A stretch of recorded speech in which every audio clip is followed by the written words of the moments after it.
So ayun, inyo sa mga kabagis, Jubilito TV official po at eto na naman po muli ang isang edisyon ng ating reaction video mga kalingap at kabagis, no? Pero bago po lahat, syempre po may galab shoutout po muna kay Kuya Val Santos Matubang, kay Ate Edna Vlogs, Kalingap Rab, Roel Malalag, Rachel Morales Vlogs, Kalingap Netizens, Kalingap Subscribers, Kalingap Supporters, Kalingap Partners, ayan po. May galab shoutout po sa inyong lahat. So ito na mga kalingap at kabagis, no? For today's reaction video, gawan lang po natin ng reaction at muli po pagbibigay ng opinion dito po sa part 2 ng video upload ni Roel Malalag, no? Continuation po ito ng birthday or debut ni Rachel na kung saan ay naabot na po, no, ng madaling araw ang celebration. At dito po ay ito yung part na nagbigay po ng mensahe si Rachel, di lamang po sa kanyang pamilya, sa mga tumulong sa kanya, and at the same time ay naging emotional din po si Rachel habang binabalikan niya po, no, ang previous nilang buhay, or sabihin na natin nung hindi pa po sila natutuklasan ng Team Kalingap. So hindi na po natin pahabain to, no, mga Kalingap, mga Halangga Nation natin. Simulan na po natin. Ito po ang mensahe ni Rachel Morales sa kanyang debut. Narito po yun. First of all, gusto kong magpasalamat sa Panginoon sa lahat ng blessings at sa mga taong ipinagkaloob niya sa amin para makasama ngayon sa espesyal na okasyon sa buhay ko. And I'm so grateful and thankful sa mga taong ginamit niya para maging ganito kami ngayon. Isa lang masasabi ko na kapag sa kanya ka lumapit, didinggin ka niya. Kasi walang araw na hindi ako humihiling sa kanya. Kada pagtulog at pagising ko, o kahit anong ginagawa ko, lagi ako nagpipray sa kanya. Hindi ko man hinihiling na may vlog kami, pero ito ang ginawa niyang paraan para sa kahilingan ko. Totoo pala na kapag humiling ka, pakikinggan ka niya. Correct po yan, no, mga Kalingap, mga Halangga Nation natin. Minsan po, ang mga blessing sa buhay po natin ay dumarating sa iba't ibang klase or iba't ibang pamamaraan. At dito nga po sa kalagayan or sa nangyari po sa pamilya nila Rachel ay through charity, ika nga, no? At kung wala pong naka-scout ay hindi po natin makikilala ang isang Rachel at ang isang Morales family na kung paano po nila tinataguyod ang pang-araw-araw nila in despite of yung kahirapan po na nai-experience nila nung mga time na yon. Kaya saludong-saludo po ako sa mga charity vlogger na kung saan talagang ang intention po talaga nila ay makatulong sa kanilang kapwa, no? To be specific, lalong-lalo na po kay Vincent Calyada na naka-scout po kay Rachel. So, patuloy po natin. Although hindi agad-agaran, pero unti-unti niyang ibibigay sa iyo kapag alam niya o nakikita niyang deserving ka sa kahilingan ito. Kaya sobra po ako nagpapasalamat sa lumapit kay Kuya Vincent. Ayan, sabi ko na si Kuya Vincent talaga.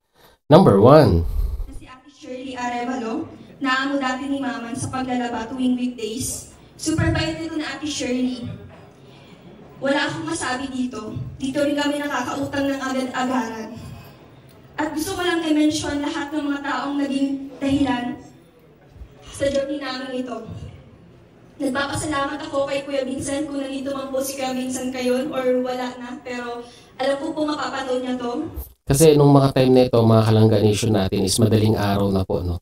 Ito yung after ng main event, ika nga, no? So inabot na po sila ng madaling araw sa venue. At sabi niya, baka mapanood dahil hindi siya sure kung nandyan pa si Vincent kasi nga po ay madaling araw na noong mga time na iyon. So pagpatuloy po natin. Si Kuya Vincent walang alinlangan ay nabutag kami ng tulong. Kaya Kuya Vincent, saludo po ako sa inyo bilang isang beneficiary niyo po. Super blessed ako dahil dumating kayo sa buhay namin. Naging unexpected lahat nang dumating nang ilapit mo kami kay Kuya Ram. Dito na po, ano, mga Halangga Nation natin, nagsimulang mabago ang buhay ng isang Rachel Morales nung inirefer na ni Vincent Calyada ito pong pamilya nila Rachel kay Kalingap Rab. At alam naman po natin, no, na talagang solid po yung pagtulong na ibinigay ng Team Kalingap dito po kay Rachel. Alam naman po natin, napabahayan at napanood ng mga viewers at kinaantigan, kinagiliwan at minahal ang isang Rachel Morales. Kaya nga po nabuo ang kanyang community dahil po love na love nila si Langga at si Dodong Roel. Kaya ganun-ganun na lamang po hanggang ngayon yung suportang natatanggap po ni Rachel Morales. So papatuloy po natin. Na siya rin ang dahilan kung bakit ganito kami ngayon. Alam ko ngayon wala na si Kuya Rab. Basta, alam ko mapapanood to ni Kuya Rab. Kuya Rab, lubos po akong nagpapasalamat sa inyo, lalo na po sa pamilya niyo. Kahit hindi ko man banggitin araw-araw ang salitang pasasalamat, pero tinatanong ko po ito ng malaking utang na loob sa inyo. Salamat din Kuya Rab dahil sa inyo naging komportable kaming pamilya sa aming tinitirhan ngayon. Salamat din Kuya Rab sa love team na binuo mo na naging totoo na ngayon. Naks naman. Totoo naman po talaga na kung wala po yung kauna-unahang sabihin na nating love serye sa channel po ni Kalingap Rab ay hindi po mabubuo ang Rochelle, no? Ang tambalang hindi po nating ine-expect na mauuwi po sa totohanan. At ito na nga po, nakita po natin, it's official. Roel of Malalag and Rachel Morales is in relationship na po. So magpatuloy po natin. Maraming salamat Kuya Rab, lalo na po sa asawa niyo na si Ate Jackie na napaka-supportive at napakabait na asawa sa inyo. Naalala ko pa noon yung mismong 17th birthday ko, inasikaso ako ni Ate Jackie. Salamat po ng sobra. And of course, lalo na sa mga taong walang sawang sumusuporta sa amin at sa buong Team Kalingap. Siyempre, hindi mawawala ang founder ng Kalingap na si Pia Val Santos Matubang, lalo na po ang kanyang asawa na si Ate Edna. Salamat po ng maraming sa inyo. Sa inyo pong binuong programa, ang Lingap sa Mahihirap. Salamat po dahil isa kami sa mga naging beneficiary nyo. Hindi po namin ito makakalimutan. You know, mga Kalingap, mga Kalangga Nation natin, no, the good thing about Rachel Morales, even though sabihin na nating malaki na ang pinagbago ng kanyang buhay dahil hindi lamang po isang pabahay ang naibigay sa kanila, bagkus dalawa na po, no. Yung pangalawa po ay talagang sinuportahan ng mga major sponsors po ni Rachel, no. At siya lamang po siguro ang sa mga beneficiaries ng Kalingap ang nagkaroon po ng dalawang pabahay.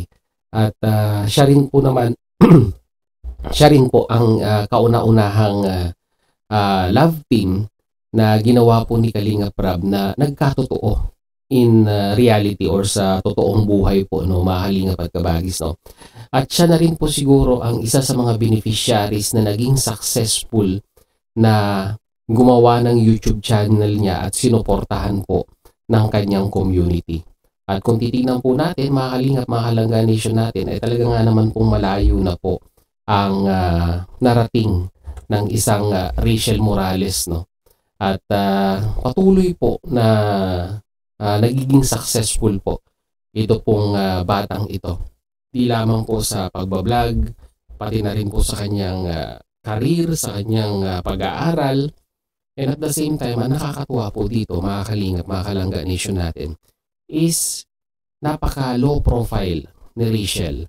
And at the same time, ay marunong siya talagang tumanaw ng utang na loob. In despite of yung fame na kanyang nai-experience sa ngayon, ay talagang lagi niya pong binabanggit na talagang malaki ang kanyang pasasalamat. Di lamang po kay Kalingap Rab, pati na rin po kila Kuya Val Santos Matubang, kay Ate Edna Vlogs, at sa may bahay po ni Kalingap Rab na si Mrs. Jack Matubang. So, talaga mga Kalingap, mga kabagis, kung nasubaybayan po ninyo ang buhay nila Rachel noon at ikukumpara po natin sa buhay na nai-experience nila ngayon, ay di hamak naman po talagang napakalayo na ng napuntahan ng pamilya nila Rachel. At ito po ay kanyang ibinabalik din naman sa mga beneficiaries ni Roel of Malalag na kung saan ay minsan nakikita po natin na sumasama si Rachel sa pag-i-scout ni Dodong Roel at majority po ng mga nai-scout ni Dodong Roel ay nakaka-relate po. Ito pong si Rachel Morales dahil nga po syempre pinagdaanan niya rin yung mga buhay na nararanasan po ng mga tinutulungan ni Dodong Roel. At sana magtuloy-tuloy po ang pagiging kind-hearted, low profile ng isang Rachel Morales dahil alam ko po ito po yung kinagigiliwan at minamahal po o kinagugustuhan ng community po ni Rachel.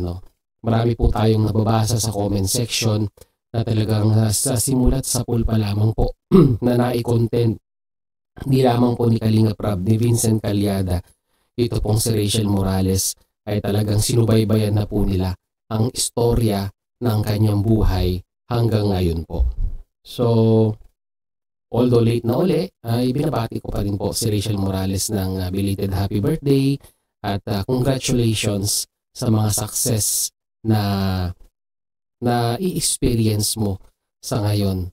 At ang payo ko lamang ay ganon, kagaya din ng mga sinasabi ng mga ibang tao o mga sabihin na nating mga kuya mo dyan sa daet, sila Kalinga Prab, sila Vincent Calyada, na ang paa ay laging nasa lupa at lagi pong ang mata ay nakatingala sa langit para pasalamatan ang mga blessings na natatanggap natin sa araw-araw.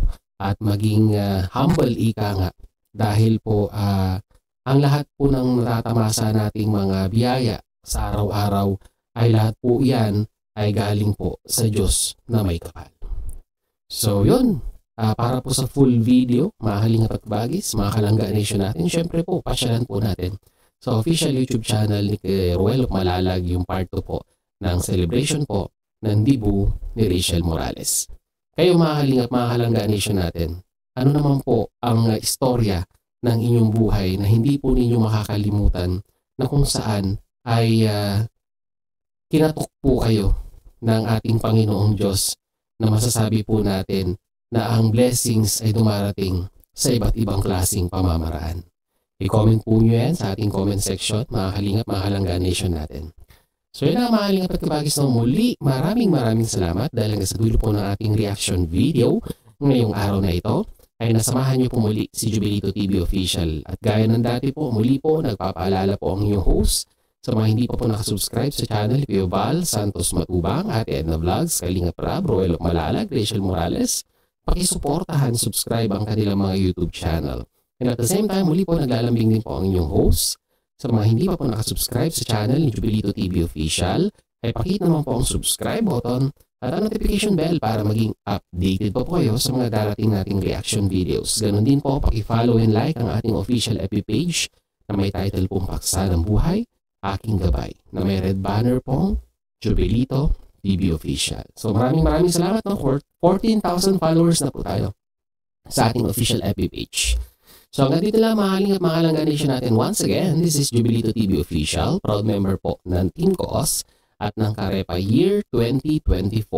As I always say, mga Kalingap, mga Kalangga Nation natin. Peace, God first. God bless po. Bye!